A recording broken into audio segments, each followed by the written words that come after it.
안녕하세요. 제가 이번에 가지고 온 종목은 네이버와 카카오를 가지고 왔습니다.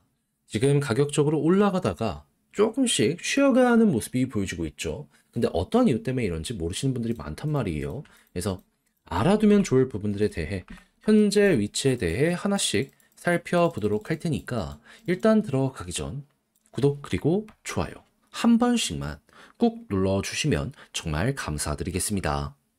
자, 일단 최근 상승 왜 나왔죠? AI에 대한 기대감 때문에 네이버는 자체 모델을 더욱더 발전시키겠다라고 발표를 하고 있고 카카오는 오픈 AI와 손잡는다라고 발표하고 있고 그리고 방패막이가 되어주는 정부의 움직임도 보여주게 되다 보니까 지금 딥시크 한국에서 힘을 많이 못 쓰고 있는 상황이잖아요. 그럼 네카오 입장에서는 시간을 벌었다라고 볼 수 있는 거고 투자자들 입장에서는 이 두 종목의 성장성이 채워지고 있네 이렇게 판단을 할 수가 있는 거죠. 그러면 자연스럽게 성장주가 올라갈 수 있는 환경이 보여지게 된다면 이 두 종목은 더욱 좋아질 수밖에 없고 이게 조금 별로라면 조정 구간이 만들어지게 될 수밖에 없을 텐데 그런데 이 성장주는 결국 어떤 걸 중심으로 움직인다? 시장의 유동성. 풀려있는 돈이 많아야지. 지금 당장의 실적이 아니기 때문에 미래의 실적을 끌고 오는 거잖아요. 훨씬 미래 걸 지금으로 끌고 올 가능성이 높아지게 되겠죠. 근데 이 유동성을 담당하는 건 뭐다? 금리인데 미국의 금리가 결국 제일 핵심이죠. 그런데 지금 미국 쪽에서 트럼프가 금리를 인하하려고 하는 것 아니냐, 그럼 이거 금방 아니냐라고 하실 텐데 일단 전혀 아니다라는 부분 확실하게 말씀드리겠습니다. 왜 그러냐면 이 미국에서 금리를 결정하는 건 연준이거든요. 그런데 과거부터 이 연준이 금리를 결정을 함에 있어서 가장 중요시하게 봤던 건 뭐냐면 경기? 아니요. 일단 물가, 달러의 가치를 최우선으로 생각을 해왔습니다. 결국 미국이 전 세계에서 1등 국가를 유지하는 데 있어서 가장 큰 요인 중에 하나로 작용을 했던 게 달러 패권이었으니까요. 그때부터 지금까지 물가가 1순위가 될 수밖에 없고요. 경기는 2순위로 밀리게 될 수밖에 없습니다. 그럼 물가가 안정이 되어야지 2% 목표했던 구간까지 둔화가 되어야지 그때부터 금리가 인하되지 않겠습니까? 그럼 이제 여기서 오늘 왜 빠졌는지를 이해할 수 있게 되는 거죠. 지금 나온 지표가 뭐가 있냐면은 미국의 1년 기대 인플레가 발표가 됐거든요. 근데 이게 4.3%가 나오면서 전월의 3.3%보다 1% 넘게 올라가는 모습이 보여지게 되었습니다. 그러면 야, 이거 암만 생각을 하더라도 뭔가 쎄한데라는 걸 첫 번째로 볼 수 있지 않을까요? 거기에다가 트럼프의 관세 관련해서 이 상호관세 쪽으로 가려는 이런 모습이 보여지고 있고요. 그리고 여기에다가 미국의 고용지표도 발표가 되었는데 비농업 고용은 조금 낮게 나왔지만은 실업률은 이전에 4.1에서 4.0까지 떨어졌거든요. 그럼 당연히 임금 상승률, 인건비가 올라가게 될 수밖에 없을 거잖아요. 그러면 물가가 올라가는 내용이 나오고 있네. 그러면 금리 인하는 이거 또 뒤로 멀어지게 될 수밖에 없겠구나. 부담이 된다. 별로다. 실망이다. 네, 주가 하락으로 연결이 된 겁니다. 증시 자체가 잠깐 쉬어가는 모습이 보여진 게 이러한 부분이 핵심이었다라고 생각을 하시면 될 것 같아요. 그래서 미국도 떨어지고 한국도 떨어지고 글로벌도 떨어지는 겁니다. 그래서 지금 네이버 카카오 같은 경우에도 둔화가 되고 있다라고 보시면 되는데 근데 이대로 끝을 생각을 해야 될까요? 일단 저는 그건 아니라고 봅니다. 왜 그러냐면 일단 관세 같은 경우에도 상호 관세로 갈 거거든요.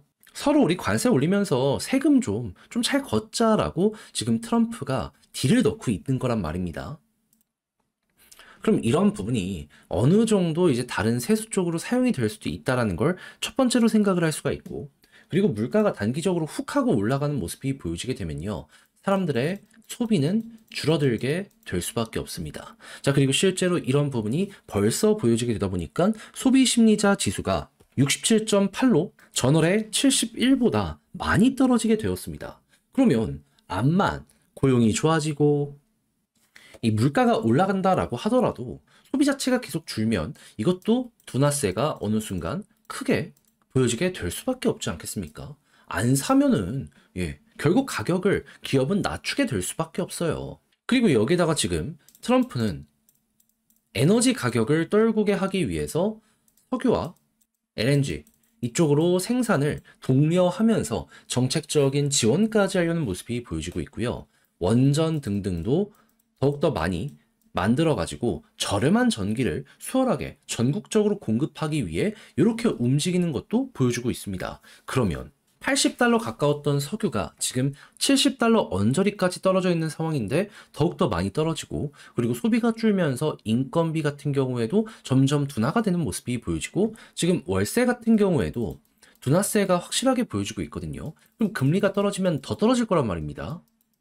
그러면 당장은 조금 고통스러울 수 있더라도 중장기로 봤을 때에는 올바른 방향으로 갈 수 있겠구나. 그래서 이 미니애폴리스 연은 총재가 뭐 단기적으로는 지켜볼 만한 그런 상황이 왔지만 중장기적으로는 금리 인하가 맞다라는 이야기를 해줘가지고 야, 이런 식으로도 한번 여파를 계산해 볼 수 있지 않을까? 이렇게 생각을 해보는 거 괜찮을 것 같습니다. 특히나 관세 올리면은 전 세계적으로 소비가 줄겠지만 미국도 마찬가지일 거 아니에요. 그때 물가가 관세 오른 이 이후에 이렇게 둔화되는 모습이 보여지게 된다면 전 이게 어떻게 보면 하나의 핵심 포인트가 되어줄 수도 있지 않을까?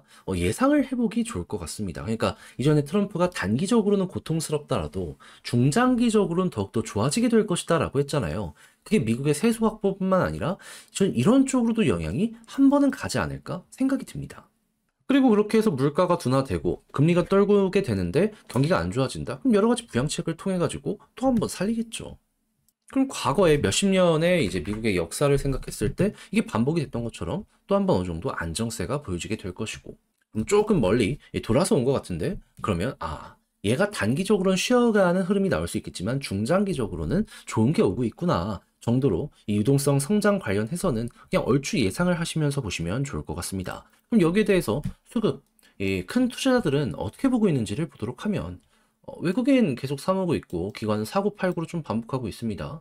근데 2월 7일에 조금 매도를 많이 네이버 쪽에서 기관이 하다 보니까 오늘 쉬어가는 모습이 보여지게 되는 것이 아닌가, 이렇게 볼 수 있을 것 같아요. 하지만 외국인 기관이 현재 위치에서 꾸준하게 매수하고 개인이 매도하게 된다면 그러면 저는 이거 추세 라인 조금 더 이어질 가능성 있다라고 생각을 합니다. 이거 보면서 그냥 이거는 따라가면 될 것 같아요. 다만 카카오가 조금 더 힘이 빠졌던 이유가 뭐가 있나 라는 걸 생각을 하면 뭐 수급적으로 외국인 많이 들어온 것도 좋긴 했는데 기관이 계속해서 올려준 것도 컸거든요. 근데 얘네가 좀 빠져나간 것과, 그리고 카카오는 무엇보다 위쪽에 물려있는 개미들이 많습니다. 여기서 한 번에 소화 다 못했잖아요. 그러면 카카오저희는 여기서도 소화라는 과정을 거치게 된다. 그러다 보니까 매도 물량이 여기에 물려있는 사람들이 던지다 보니까 이렇게 좀 크게 매도로 연결된 것이 아닌가. 그래서 올라간다면 네이버가 조금 더 수월하게 될 수밖에 없을 것 같고, 카카오는 이 물량을 또 한 번 소화하기 전까지는 시간이 많이 걸리게 될 수밖에 없을 것 같습니다. 그렇다라고 했을 때 지지라인 베스트가 어디냐라는 걸 생각을 하면은 뭐 네이버는 볼린저 상단 타고 올라가는 게 최고긴 하겠죠. 하지만 그게 아니더라도 11선 전으로 과거에도 이렇게 타고 올라가는 경우가 많았기 때문에 일단 여기 한번 보시면 좋을 것 같고요. 카카오 같은 경우에도 11선은 11선인데 이왕이면 위쪽 여기 파란색 241선 위에서 버티면서 11선을 이렇게 끌고 오는 이 모습 나왔으면 좋겠습니다. 보통 이랬을 때 조금 더 빠르게 많이 가는 경우가 있거든요. 그리고 위쪽에 매도 물량 소화하려면 시간이 한참 걸려가지고 또 이렇게 하면은 한도 끝도 없이 여기서 박스 그리다가 한 몇 개월 있다가 여기를 돌파할 수도 있을 것 같아서 웬만하면 여기서 좀 소화를 해줬으면 좋겠다. 그리고 카카오는 여기를 소화한다라고 하더라도 여기에도 물려있는 이들이 있어서 요거 소화하기 전까지는 시간이 조금 더 걸린다라고 보시면 되고요. 네이버는 위에 딱히 매도 벽이라고 할 게 없어가지고 그냥 박스 돌파하면 자그마한 힘으로도 크게 갈 수 있는 환경이 여기서 보여진다라고 생각을 하며 그대로 수급 좋으면 밀고 가는 식으로, 추세 좋으면 밀고 가는 식으로 공략 들어가시면 될 것 같습니다. 자, 그럼 지금 본 걸 바탕으로 글로 쓰면서 영상 최종적으로 마무리하도록 하면, 일단 AI 관련해서는 지금도 긍정적인 게 유지가 되고 있는데 조정이 나온 이유는 금리 인하에 악영향을 미치는 내용들 때문이다. 그러면 이제 물가가 잡히는 내용이 나오기 전까지는 조금 실망감이 시장에 영향을 미칠 수 있기 때문에 이거는 주의 깊게 보되 아까 말씀드렸던 것처럼 에너지, 인건비, 그리고 월세 같은 주거 비용이 많이 줄어드는 모습이 보여지게 된다면 하나씩만 나오더라도 요거는 호재로 작용을 할 수 있으니 이건 주의 깊게 한번 보도록 하자 정도로 요거는 참고 한번 해보시면 될 것 같고요. 그리고 수급적으로는 결국 개인이 털리고 외국인 기관 들어가는 게 좋을 것 같으며, 네이버, 카카오 아까 말씀드렸던 일단 둘 모두 11선이 중요하기 때문에 베스트 구간이랑 요거 핵심 되는 구간들 보시면서 그대로 밀고 가되 네이버가 지금 더 편안하게 보기 좋은 상황이다라는 걸 예상을 하며 카카오는 물량 소화만 된다면 빠르게 그 이상까지 터질 수 있다라고 생각을 하며 이건 좀 갈라서 예상을 해보시면 되겠습니다. 뭐 결국 네이버도 여기에 있는 매도 물량을 소화한 다음에 올린 거나 마찬가지라 네이버가 조금 빨랐다 정도로 현재 이해를 해보는 게 어떨까 생각이 들어요. 자, 그래서 네카오 분석할 만한 것들은 쭉 한번 이렇게 해봤는데 어떻게 도움이 되었을지 모르겠습니다. 잘 보셨으면 좋겠고 마지막으로 구독과 좋아요 한번 눌러주시길 부탁드리며 저는 다음에 더 좋은 영상으로 다시 인사를 드리도록 하겠습니다. 이상 주식 정리해드리는 주정남이었고요. 끝까지 시청해주셔서 감사드리며 여러분들 모두 감기 조심하셨으면 좋겠습니다. 날이 추운데 이런 독감 유행 같은 게 빠르게 마무리가 되었으면 좋겠네요.